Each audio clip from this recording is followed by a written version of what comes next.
मैं पहला व्यक्ति हूं जिसने चंद्रशेखर आजाद से उस रोहिणी घावरे की व्हाट्सएप कॉल पर बात कराई। क्यों कराई? क्योंकि वो इस इंदौर की एक बेटी है, वाल्मीकि समाज से आती हैं। उन्होंने मुझसे ये कहा, मेरी उनसे पहली बार बात हुई, मैंने खुद फोन किया, उनका नंबर कहीं से मुझे मिला कि आपको बधाई हो, मैं भीम आर्मी से उस समय मैं जिलाध्यक्ष हुआ करता था, आपको बधाई हो, आप स्विट्जरलैंड में सरकार की स्कॉलरशिप पे फेलोशिप पर स्विट्जरलैंड पढ़ने जा रही हैं, आपको शुभकामनाएं। उन्होंने कहा कि मुझे चंद्रशेखर से बात करना है, चंद्रशेखर भाई से बात करना है, इस भाई को बिल्कुल ध्यान में रखना आप हमेशा। उन्होंने मुझसे कहा, फिर मेरी कुछ दिन बात हुई, मैंने खुद आगे से मैसेज या कॉल किया होगा उनको, मुझे पता है अच्छे से कि भाई आपका क्या हुआ, आप विदेश जाने वाले थे, तो बोले अभी मैं नहीं गई हूँ, लॉकडाउन लग गया है, फलाना ढिमाका, और भी चीजें हुई। जब वो गई तो मैंने उनको पूछा, जब वो गई थी उसके पहले मुझे जानकारी थी कि वो आज या कल जाने वाली है। जब पहुंच गई तो मैंने उनको कॉल किया कि आप पहुंच गए, तो बोले हाँ ठीक है। तो बोले आपने चंद्रशेखर भाई से मेरी बात नहीं कराई। मैंने, भैया व्यस्त हैं लेकिन आपसे जरूर बात करेंगे, उनको भी दिल में खुशी है। मैंने उनको जब ये जिक्र किया कि हमारी समाज की एक बहन पढ़ने विदेश गई है, उनसे मैंने कहा कि चंद्रशेखर आजाद जी व्यस्त हैं, आपसे बात करेंगे जब भी वो फ्री होंगे। मैंने उनको कॉल किया, आदरणीय राष्ट्रीय अध्यक्ष जी को, चंद्रशेखर आजाद साहब को, कि भैया हमारे समाज की इस प्रकार की एक बहन है, वो पढ़ने गई है। हम कनेक्ट किया मैंने व्हाट्सएप पर कॉन्फ्रेंस कॉल, लेकिन वो कनेक्ट नहीं हो पाया। इन्होंने मुझे कई बार डिमांड करी कि आप ऐसा क्यों कर रहे हो, चंद्रशेखर आजाद का मुझे नंबर दे दो, मैं बात कर लूंगी। भैया आपको बात करना है, आप बात कर लो।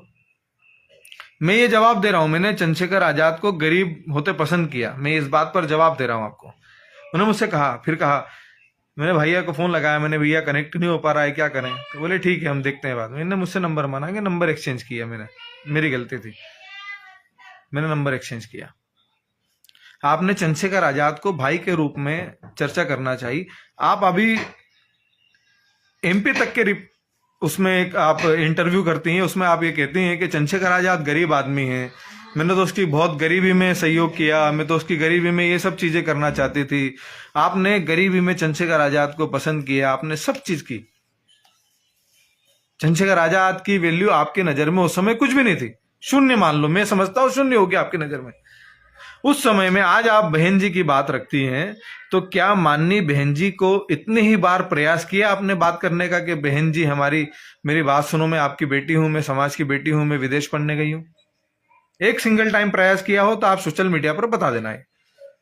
आपने चंद्रशेखर आजाद को टारगेट किया क्योंकि आपकी उस दिन से मंशा थी कि आप चंद्रशेखर आजाद को आने वाले भविष्य में बदनाम करने का प्रयास करेंगे। अगर नहीं तो आपने इतनी बार क्यों कहा कि मुझे चंद्रशेखर आजाद से ही बात करना है? मुझसे कहा, मैं उसका गवाह हूं, इसलिए मैं लाइव आ रहा हूं, मैं गवाह हूं उस बात का, इसलिए मैं लाइव आ रहा हूं कि आपको बताना चाहता हूं कि आप जो कह रही हैं वो झूठ है। चंद्रशेखर आजाद से आपने कहा, मुझे ये कहा कि मुझे चंद्रशेखर आजाद, जब आप चंद्रशेखर आजाद को कुछ भी नहीं समझती हैं, वो आपकी नजर में शून्य है, वो बहुत गरीब है, उनको कोई नहीं जानता था, उनको कोई तवज्जो नहीं देता था, तो फिर आपको ऐसी क्या पड़ी थी चंद्रशेखर आजाद से बात करने की? आप बात करती माननीय बहन जी से, हमारे लिए भी आदरणीय नेता हमारी है, मैं बहुत इज्जत करता हूं उनकी, और मेरा पहला वोट उन्हीं को गया जब भीम आर्मी की, मैं भीम आर्मी से भी नहीं जुड़ा था, और मैं आजाद समाज पार्टी भी नहीं बनी थी उस समय, मेरा वोट गया उनको। लेकिन मैं ये कहना चाहता हूं कि आपने बहन जी से बात करने के लिए कितना प्रयास किया है, जो आज आप प्रयास कर रही हैं उसके लिए। आपने ये किया, आपने बात की। मुझे जब चीजों को, इन सब चीजों में मैं गया, आपसे मेरी निरंतर बात होती रही है। मेरे पास तो आपकी बहुत सारी चीजें हैं, आप चाहें तो आपके हैंडल से, आपके व्हाट्सएप पर, क्योंकि आप तो सबकी चीजें जो है वो रिकॉर्ड करके रखती हैं, क्योंकि आप तो पहले से तैयार थी कि आपको भविष्य में कुछ लोगों को बदनाम करना है, कुछ लोगों को बर्बाद करना है, आपकी तैयारी थी। और ये तैयारी कौन करता है? एक आदमी जो अनसिक्योर होता है वो करता है, एक आदमी वो करता है जो जालसाज होता है। जालसाज का मतलब मैं इस समाज से पूछना चाहता हूं, मेरे साथियों, मेरे भाइयों, मेरी बहनों, आप ये बताना कि जालसाज का मतलब क्या होता है। या तो आप इनसिक्योर थी, या आप जालसाज थी, जो आप पहले दिन से सब चीजों को रिकॉर्ड करती होती होंगी। मुझे नहीं पता आपकी चंद्रशेखर आजाद साहब से क्या बात हुई, क्या नहीं हुई, लेकिन आपको कम से कम मेरी चीजों का तो पता होगा, आपने उन चीजों को तो रिकॉर्ड किया होगा। मैं 1000% कह सकता हूं इस बात को। तो मैं आपसे ये कहना चाहता हूं मेरी बहन, कि आप पहले मुझे ये बताएं कि आपने किस दिन से आप इन चीजों की रिकॉर्डिंग कर रही है। ठीक है, आपने गरीब चंद्रशेखर आजाद को पसंद किया, आपने बहन जी को उस समय याद क्यों नहीं किया? क्योंकि बहन जी उस समय देश की सर्वश्रेष्ठ नेता थी, आपकी नजर में भी, दुनिया की नजर में भी। और मैं आज भी मानता हूं चंद्रशेखर आजाद जी, उनके बाद ही उनको मानता हूं मैं, लेकिन चंद्रशेखर आजाद जी को मेरे नजरिए से मैं अव्वल मानता हूं।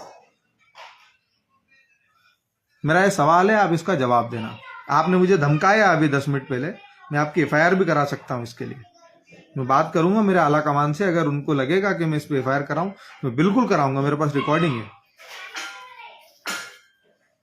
वुमन डिग्निटी की और बात हुई, वुमन डिग्निटी, उन्होंने ये सब में आज जो एमपी तक के इंटरव्यू है ना, उनके सवाल पर मैं कुछ पॉइंट है, मुझे नहीं समझ में आया कि मुझे क्या करना चाहिए, लेकिन मुझे लगा कि इन विषयों पर मुझे बोलने की जरूरत है। वुमन डिग्निटी की बात है, 2021 वुमन डिग्निटी की बात है, और मैं इसीलिए ये बात कहना चाहता हूं। आप डिग्निटी की बात कर रही हैं, आप 2021 में स्विट्जरलैंड में पढ़ने के लिए गई, आपने मुझसे कहा, आप जो कह रहे हैं ना लेबर, आपने वुमेन डिग्निटी पे बात की, आप 2021 में स्विट्जरलैंड गई, आपने वहां क्या किया? क्या मतलब था आपको बताएं? चलो मैं उस पर नहीं जाता हूं। मेरी बहनें हैं, मेरी खुद के, मेरे परिवार में 12-15 बहनें हैं, मेरे वो मामा मूसा और सब लोगों की मैं जुला लूंगा तो बहुत सारी बहनें हो जाएगी मेरी। मैं उनको बहुत प्यार करता हूं, वो सभी बहनें मुझे बहुत इज्जत करती है, वो सब मुझे मेरे बारे में कुछ इंटरनेशनल लेबर और मेरे फेसबुक एक्चुअल में क्या नेटवर्क के कारण कुछ परेशानी आ रही है, घर में है या नेटवर्क का इशू रहता है थोड़ा सा। इंटरनेशनल लेबर ऑर्गेनाइजेशन मुझसे ये कह करके नंबर मांगे गए चंद्रशेखर आजाद के कि मैं यहाँ बहुत बड़ा तीर मारूंगी, मुझे पता है मुझे यहाँ अपने लोगों के लिए क्या लड़ाई लड़ना है। मैं कहता हूँ बहन, आपने वहाँ 4 साल रहकर, 3 साल रहकर के क्या किया लेबर कम्युनिटी के लिए?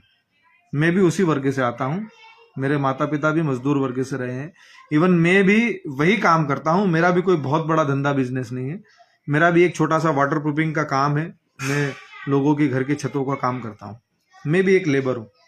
आपने उस लेबर क्लास के लिए स्विट्जरलैंड में जाकर के labour organisation, international labour organisation में आपने क्या किया?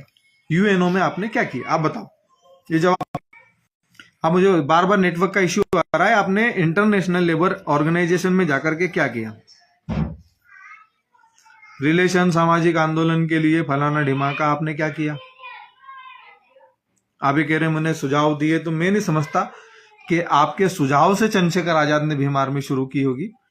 मैं नहीं समझता कि आपके सुझाव से चंद्रशेखर आजाद ने आजाद समाज पार्टी का निर्माण किया होगा।